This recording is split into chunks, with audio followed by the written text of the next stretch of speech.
অনেক সময় দেখা যায় আমরা বাচ্চাদের জন্য কোনো নাস্তা বানাবো, কিন্তু বাসাতে ডিম নাই। আর বাচ্চাদের জন্য কিভাবে আমরা ডিম না দিয়ে শুধুমাত্র আটা এবং আলু দিয়ে হেলদি একটা রেসিপি তৈরি করে নিতে পারি, সেটা আপনাদের সাথে শেয়ার করার জন্য চলে এসেছি। আসসালামু আলাইকুম, I am chef Sumaiya. Welcome back to রান্নাচের শম্পা কুকিং রেসিপি। আজ আমি আপনাদের সাথে শেয়ার করব শুধুমাত্র আটা এবং আলু দিয়ে নাস্তা রেসিপি। প্রথমে আমি 1 কাপ পরিমাণ পানি স্বাদ মতো লবণ দিয়ে বয়েল করে নেব। বয়েল করে আমি পানিটাকে কিভাবে ডো তৈরির জন্য পারফেক্ট করব সেটা দেখিয়ে দিচ্ছি। এখন এই ফুটন্ত পানির মধ্যে দিয়ে দিচ্ছি 1 কাপের থেকেও বেশি পরিমাণ গমের ফ্রেশ আটা। এটাকে এভাবে আমি খুব ভালোভাবে পানির সাথে মিশিয়ে নেব। আর যখন ঠান্ডা হয়ে যাবে তখন আমি খুব দারুণ একটা ডো তৈরি করে নেব। আর এভাবে যদি ডো তৈরি করে নেওয়া যায়, এই নাস্তাটা খেতে কিন্তু অনেক বেশি ক্রিসপি এবং সফট হয়। আমি এভাবে আটা থেকে ডো তৈরি করে নিয়েছি। এখানে আমি কিছু আলু সিদ্ধ করে আলু থেকে খোসাটা ছাড়িয়ে নিয়েছি। এবার এই আলুগুলোকে আমি হাত দিয়ে ম্যাশ করে নেব। আপনারা চাইলে যে কোনো হ্যান্ড উইক্স দিয়ে করে নিতে পারেন। আমার কাছে মনে হয় হাত দিয়ে এটা ম্যাশ করলেই অনেক বেশি ভালো হয়। ঠিক এভাবে করে আমি আলুগুলোকে ম্যাশ করে নিয়েছি। কিভাবে আমি এই আলুটা নাস্তা তৈরির জন্য রেডি করে নেব সেটাই দেখতে থাকুন। সাথে নিয়েছি কাঁচামরিচ কুচি, ধনিয়া পাতা কুচি, আদা রসুন পেস্ট, পেঁয়াজ কুচি। চলে যাচ্ছি চুলাতে। চুলায় একটা প্যান বসিয়ে দিয়েছি। গরম প্যানে দিয়ে নিয়েছি 2 টেবিল চামচের মতো সরিষার তেল। আর এই রেসিপিটা করতে কিন্তু বেশি তেল দেওয়া যাবে না। কেন তেল দেওয়া যাবে না আমার রেসিপিটার সাথে থাকলে বুঝতে পারবেন। দিয়ে দিচ্ছি 1/2 চা চামচের মতো গোটা জিরা। এই জিরাগুলোকে আমি 30 সেকেন্ডের মতো একটু ভেজে নিলাম। তারপর দিয়ে দিলাম পেঁয়াজ কুচি। কাঁচামরিচ নিয়েছিলাম কুচি করে, সেটাও দিয়ে নিচ্ছি। আর ধনিয়া পাতা কুচিটা আমি অর্ধেক দিয়ে নেব, আর বাকি অর্ধেকটা পরে ব্যবহার করব।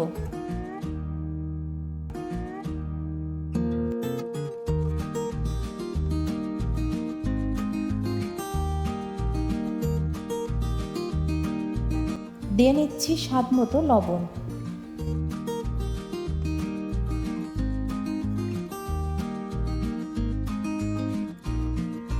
দিয়ে দিচ্ছি 1 টেবিল চামচের মতো আদা এবং রসুন পেস্ট।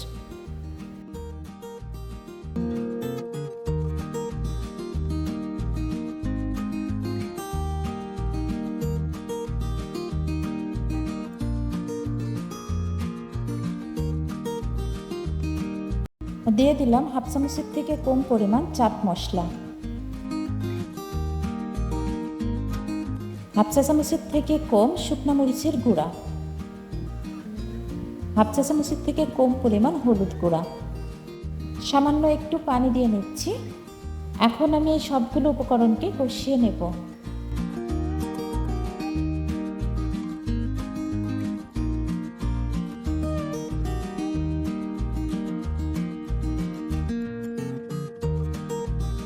উপকরণগুলোকে কষানো হয়ে গেছে। এবার দিয়ে নিচ্ছি ম্যাশ করে নেওয়া আলুটা।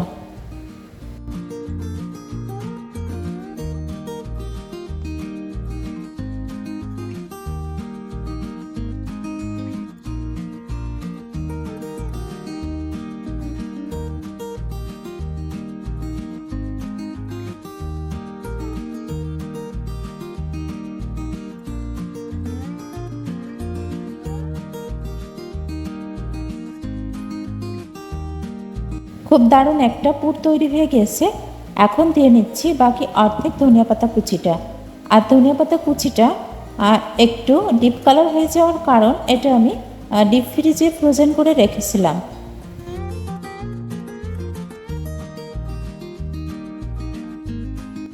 পুরটা পুরোপুরি তৈরি হয়ে গেছে। আমি একটা সার্ভিং প্লেটে উঠিয়ে নিচ্ছি।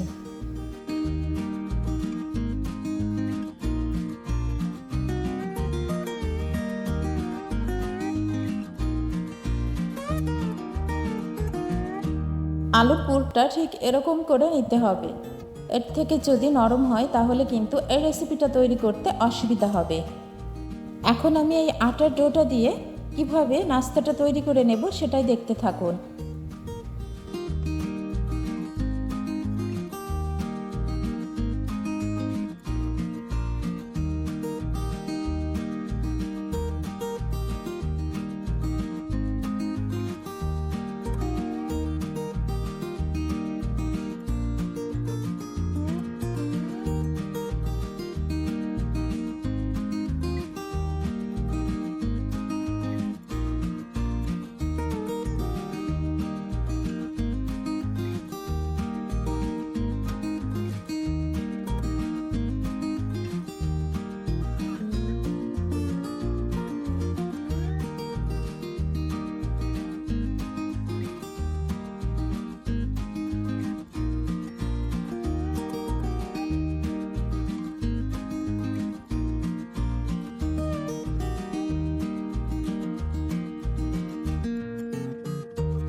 আরেকটা টিপস বলে দিই, নাস্তাটা তৈরি করে রেখে দেওয়া যাবে না, এটা কিন্তু সাথে সাথে ভেজে ফেলতে হবে।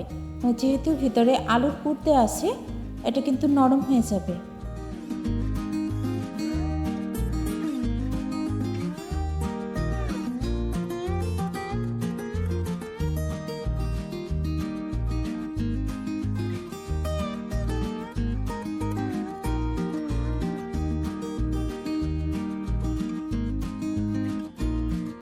আমি দুইটা তৈরি করে নিলাম, আর এগুলোকে ভাজতে ভাজতে বাকিগুলোও তৈরি করে নেব। গরম ফ্রাই প্যানে আমি দিয়ে দিয়েছিলাম সরিষার তেল, আর এই সরিষার তেলে আমি কিন্তু আজকের এই নাস্তাগুলোকে ফ্রাই করে নেব। আপনারা চাইলে এখানে সরিষার তেলের পরিবর্তে ঘি দিয়েও ভেজে নিতে পারেন। বাসার সবাই ঘি দিয়ে ভাজাটা পছন্দ করে না, তার জন্য আমি সরিষার তেল দিয়ে ভেজে নিচ্ছি। আর লাস্টের দিকে যখন ভাজবো আমার জন্য, তখন স্পেশালভাবে ঘি দিয়ে ভেজে নেব। এভাবে করে কিন্তু নাস্তাগুলা এপিট ওপিট করে ভাজতে হবে। এতটাই মজাদার হয় এই নাস্তার রেসিপিটা, বাসায় বাচ্চা থেকে বড়রা সকলেই কিন্তু অনেক বেশি পছন্দ করবে।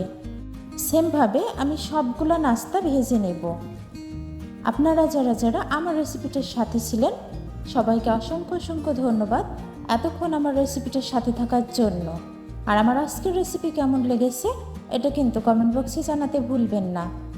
নাস্তাগুলোকে একটু ডিপ ব্রাউন কালার করে ভাজতে হবে, তাহলে বেশি ক্রিস্পি হবে আর খেতে অনেক মজা লাগবে। নাস্তাগুলো আমি ভেজে নিয়েছি। আলু এবং আটা দিয়ে মজাদারের নাস্তা রেসিপিটা আপনারা কিন্তু তৈরি করতে ভুলবেন না। সবাই ভালো থাকবেন, সুস্থ থাকবেন। ফিরে আসবো ইনশাআল্লাহ আবারও নেক্সট কোনো রেসিপি নিয়ে। আসসালামু আলাইকুম, আল্লাহ হাফিজ। Thanks for watching.